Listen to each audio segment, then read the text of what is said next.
Hello, everyone. Thank you for joining me to learn more about mastering your personal finances. My name is Lisa Mahoney, and I'm an accredited financial counselor to help you make sense of personal finance. Let's get started. This presentation, live streamed or on demand, is for educational purposes only and does not constitute financial, legal, or tax advice. The concepts and strategies shared are intended to inform and empower, but may not be suitable for your specific circumstances. Consult with a team of qualified financial professionals, including but not limited to registered investment advisors, accredited financial counselors, tax professionals, and attorneys who can provide personalized advice tailored to your unique needs. Any references to specific companies, products, or services are for illustrative purposes only and do not constitute endorsements. Investment involves risk, and examples presented are not a warranty of results. By participating in or viewing this content, you agree to assume full responsibility for your financial decisions and outcomes based on the information provided. By the end of this discussion, you'll be able to recognize the 8 dimensions of wellness, develop wise money practices, address unique challenges, distinguish between taxable and tax-favored investment options, and identify pitfalls to avoid. We bring our whole selves to work every day. We may gain a new perspective every time we deal with a life challenge. Think about some challenges you've experienced or are experiencing right now and how hard it can be to deal with.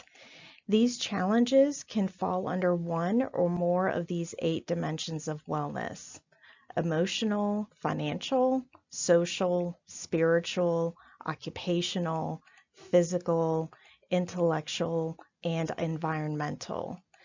Thinking about these areas and where to start can be difficult, and you're not alone.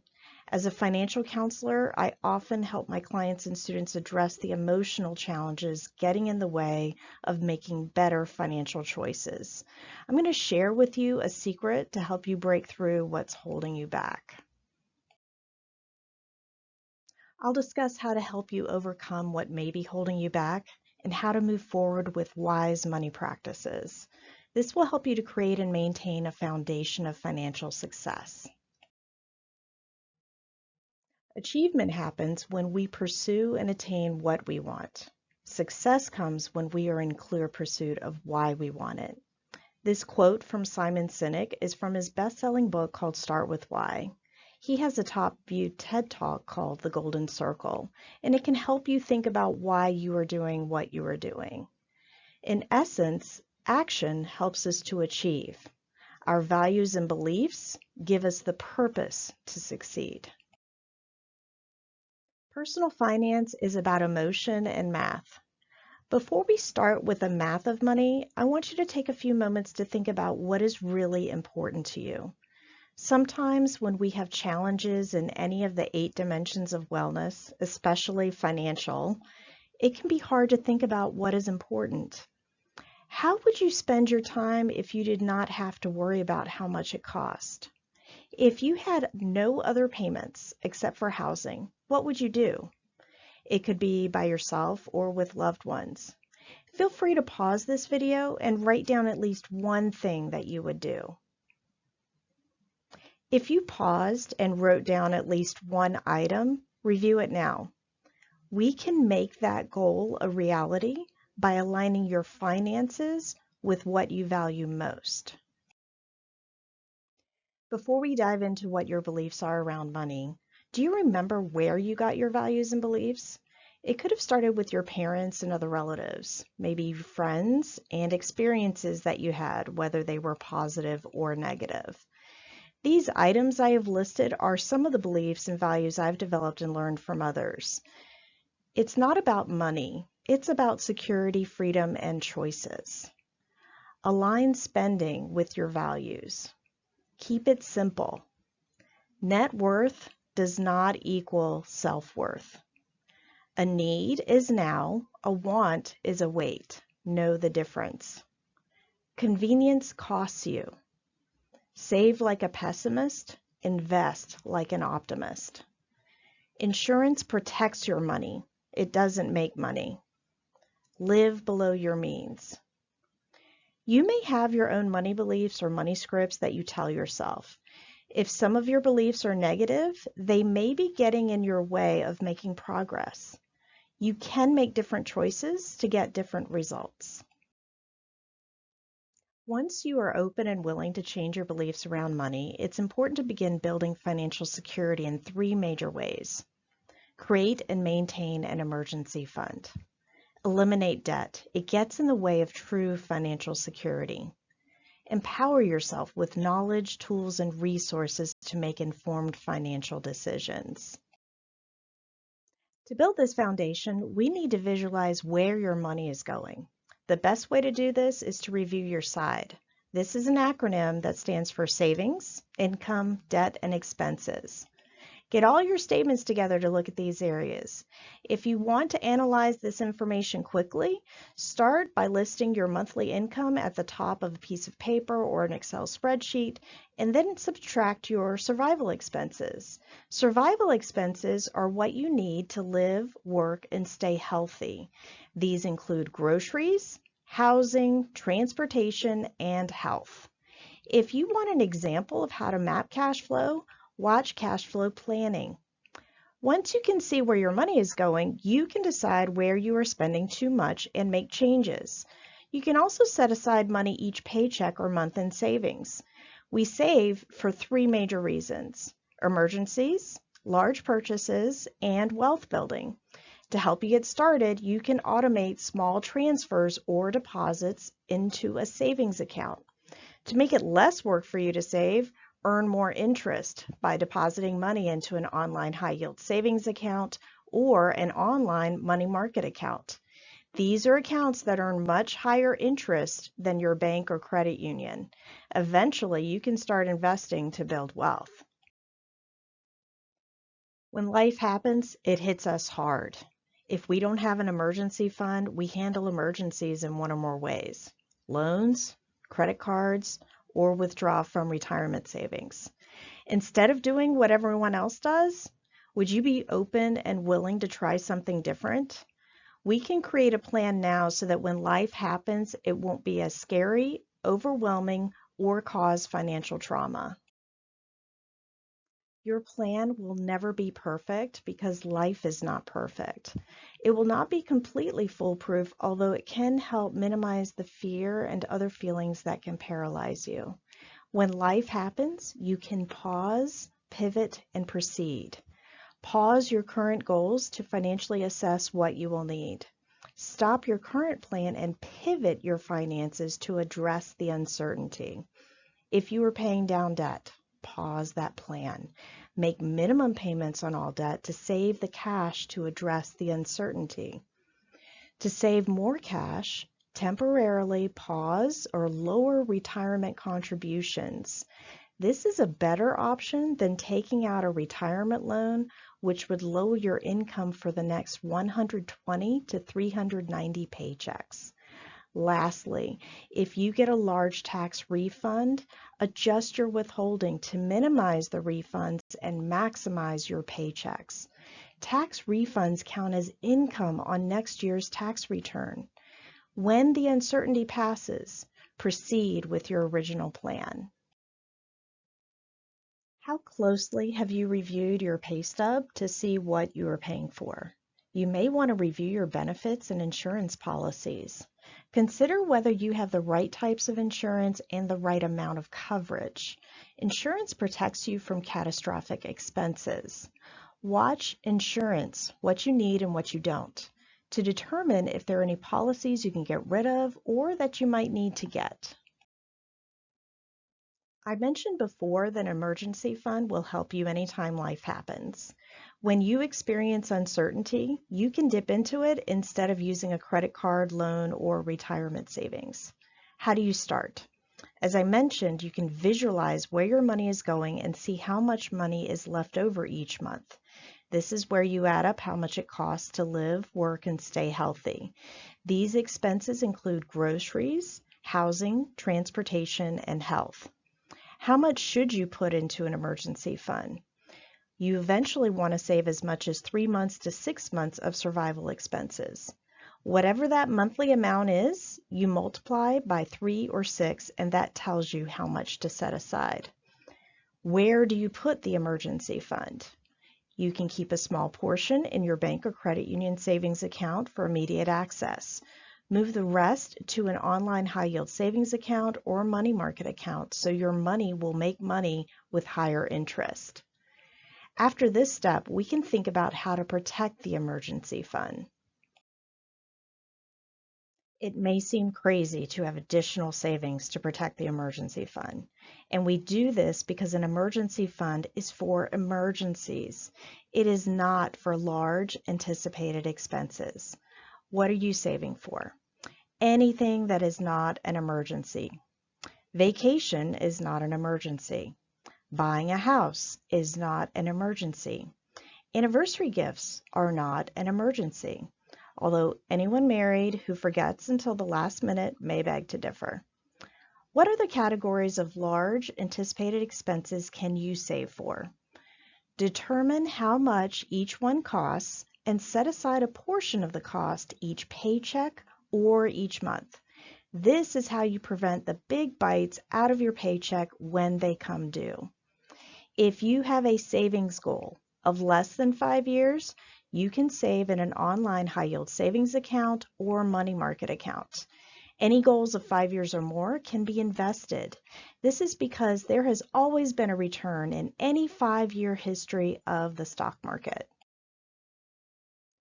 A way to protect your finances from identity theft and fraud is to run your credit report. A credit report is the source material from where credit scores are calculated. Run your credit reports from the 3 credit bureaus each year: Equifax, Experian, and TransUnion. The only place to get these credit reports for free is annualcreditreport.com. There you'll be able to view your lifelong credit history. That includes loans and credit cards open in your name, payment history, and other information specific to you. You get to dispute errors on your credit report directly with the credit bureaus so that your credit scores will be more accurate. Let's discuss investing because this is a key part of mastering your personal finances. If you feel that you're behind because you don't understand investing or you're scared of it, you're not alone.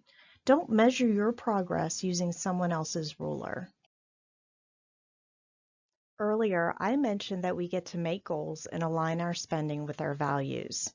Money is a tool, not the goal. There are several reasons to invest, as you can see on the right side of the screen. This list was developed by personalfinanceclub.com. Money buys you time and freedom, and these are some examples of why you may want to invest. Never have to deal with your toxic boss again. Have the capacity to pursue your passion projects. See the sunlight on a weekday. Avoid rush hour commuter traffic. Never have to ask for permission to take days off. Generously donate to causes you care about. Live wherever you want or become a nomad. Spend more quality time with your loved ones. Help your child graduate debt-free. You have a choice every day about how you spend your money and your time. As this slide from personalfinanceclub.com shows, you can decide if you want to spend 95% of your paycheck and invest 5% to retire after 52 years of work, or spend 70% of your paycheck, invest 30%, and retire after 24 years. With investing, there is higher risk and higher reward. When you invest early and consistently, you get to enjoy the benefits of compound growth over time. Remember, Personal Finance Club suggested 24 years. That will be important later on. There are two main types of investing, taxable and tax favored. You can put whatever money you want into a taxable investment account through a brokerage company such as Fidelity, Vanguard, or Schwab. It could be gifted money from birthdays, inheritance, etc. It can also be money that you earn through employment. You can go online to a brokerage company, open a brokerage account, deposit money, and choose investments. The choose investments part is important or it won't do anything. Tax favored investing is for earned income only. I'm going to cover two types of tax favored investing, and these are for retirement purposes only. These include an individual retirement arrangement or IRA and employer sponsored plans such as TSP, 401k, 403b, etc. Because we are talking about tax-favored investing in retirement plans, there are two types of tax treatments, traditional and Roth. Let's look at the different types of retirement plans in more detail.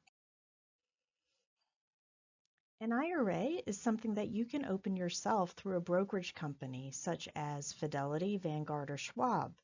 Once you go to the online site, you would open an IRA, deposit funds, and choose investments. The 2025 contribution limits are $14,000 for a married couple or $7,000 for a single. For anyone age 50 and over, there's an extra $1,000 you can contribute as a catch-up. There are two types of tax treatments for retirement plans, traditional and Roth. Traditional means that you can have funds deposited from your paycheck to the IRA before any deductions are made, also known as pre-tax. This means that the funds will continue to grow and will all be taxed upon withdrawal. The earliest you can withdraw from your retirement plans without penalty is age 59 and a half. Because you're taking advantage of pre-tax money growing over time, you will be forced to take annual withdrawals starting at the age of 73 or 75, depending on when you were born. These forced withdrawals are called required minimum distributions, or RMDs. Roth is different. Roth is where you deposit funds that have already been taxed to the retirement plan. Because you paid tax already, your funds will grow tax-free and be tax-free when you withdraw them. To withdraw from the Roth plan without a penalty, it must be qualified, meaning you must be 59 and a half and the account must be 5 years old or older. To deposit funds into a Roth IRA, you cannot make too much money. If you do, you can make partial or no contributions depending on your income. Let's discuss employer-sponsored plans. The contribution limits are much higher than an IRA. For 2025, you can contribute as much as $23,500 for the year. There are catch-up contributions at certain ages. If you are ages 50 to 59 or 64 and over, you can contribute an additional $7,500 or a total of $31,000 for 2025. For the ages of 60 to 63, you can contribute an additional $11,250 or $34,750 total for 2025. By the way, this is based on the year in which you turn that age for the catch-up contribution. So if you have a November birthday, you can start contributing the catch-up amount with the first paycheck in January. You will need to work with your payroll department to divide the total amount over the number of checks you receive that year. These amounts do not include any employer match you may receive. The employer match is an incentive to encourage you to participate in the plan, and it is free money. Some employers offer 100% or 50% match based on the percentage you contribute. If you decide to contribute all Roth, the employer match will go into traditional. This is because right now there's no way for you to pay taxes on the employer match. The different numbers and letters of the retirement plan are defined by the Internal Revenue Code, or IRC. The IRC defines how the plans will be treated based on the type of employer. If you have changed employers over your career, you may have old retirement plans lingering out there. You can simplify your plans by performing direct rollovers from your old plans into your current plan or into an IRA. It should be like for like, meaning that your traditional plan will go into the traditional IRA or your current employer's traditional plan. As with the traditional IRA, the traditional employer-sponsored plan is subject to RMDs at age 73 or 75. The last type of retirement plan I'll discuss is the Thrift Savings Plan, or TSP. It's sometimes referred to as the government's 401k. It has the same contribution limits we saw on the previous slide. It also has the same tax treatments of traditional and Roth. The fund options are limited to 5 core funds, the life cycle fund, and a mutual fund window. The 5 core funds include F, G, C, S, and I. F is for fixed funds based on a bond index fund. G is based on government securities. These two funds are low risk, low reward, and do not keep up with inflation. C, S, and I are considered money makers. C is based on the S&P 500 index fund. S is small cap or small capitalization or small companies. And I refers to a specific international fund. The last three funds cover the global stock market. The life cycle fund is a type of target date fund. New employees are automatically enrolled in a life cycle fund with an extended target date of 30 to 40 years away. It is a mix of all 5 core funds. It starts with 99% of C, S, and I, and 1% G and F. Every 3 months, it changes the mix to become more conservative. If you are a TSP participant, I strongly suggest you log into your tsp.gov account to see if this is the right fund for you. Many participants find that they do not want it to be as conservative as it is based on an additional 10 years of employment and contributions.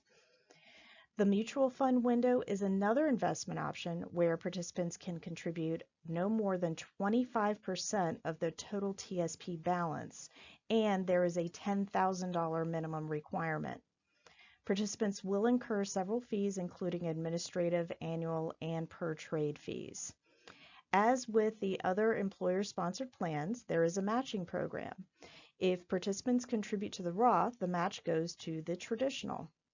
TSP is also subject to the same RMDs at age 73 or 75 for the traditional. What can make investing a safe option is the built-in diversification of index funds, mutual funds, and exchange-traded funds. It will depend on which ones you choose. To illustrate diversification, these are 3 heat maps displayed of the S&P 500 from finviz.com. The S&P 500 is an index of the top 500 companies in the U.S. stock market that gives us an idea of how well the U.S. stock market is doing. This is the same as the C fund for TSP participants. Remember that investing is for 5 years or more. If you want to see how well the stock market does over the long term, refer to the upper right corner of the screen. As I said before, you have choices about what to do with your money. What if you were to invest a vehicle payment instead of making monthly payments? The average vehicle payment in 2023 was $763. The S&P 500 averaged 10.2% over 20 years. If you were to invest $763 per month into the S&P 500 over 20 years, you would have close to $600,000. If you were to invest for 24 years, as suggested by the Personal Finance Club, you would have almost $938,000. After what you've just seen, you as a TSP participant may want to make a change to your TSP investments at tsp.gov. So this is an illustration of how you would do it. You may have to do 2 transactions. The first one would be to change investments, then change your investment mix, and then select which investment mix you want to change. You could start with money that's already in the plan. Then you would do the same thing again to change your investments, change your investment mix, and then choose the money that you'll contribute in the future. If you participate in a different employer's plan, you may want to log into the brokerage company's website to make similar changes. Remember, this is only to change the existing funds and the future contributions. If you want to change how much you contribute, you'll need to use your employer's payroll system. TSP participants may need to use the Government and Retirement Benefits, or GRB, platform to change how much they contribute. There are additional resources for counseling, education, and support. You may want to get expert advice from licensed and credentialed professionals. If you'd like to find an accredited financial counselor to help you identify best practices and make changes to your current plan or system, you can go to findanafc.org. For professional investment advice and support, I suggest you contact a registered investment advisor. This is a firm that is registered with the U.S. Securities and Exchange Commission as putting your financial interests first. If you're looking for a registered investment advisor to help you navigate investing and taxes in retirement, you can locate fee-only planners at the XY Planning Network and the Garrett Planning Network. You can research your registered investment advisor online for any adverse reports. Go to advisorinfo.sec.gov and to brokercheck.finra.org. You may not be ready to start investing because you need to free up your money currently going to debt payments. If debt is getting in the way of paying for regular household expenses, you can contact the nonprofit National Foundation for Credit Counseling at nfcc.org. They can work with your creditors and lenders to set up lower payments with lower interest so that you can be debt-free in 3 to 5 years. As we discussed, you can focus on your dreams by asking yourself what is most important to you. You can then look at your finances, adjust them to align with your values, and master your personal finances. Thanks so much for watching. I appreciate these great resources from Slides Carnival and Unsplash. I do have more videos in the Talk Money channel. Be sure to like and subscribe if you would. And if you'd like to get started on your cash flow planning, you can download the template for that as well as other resources from a Google Drive.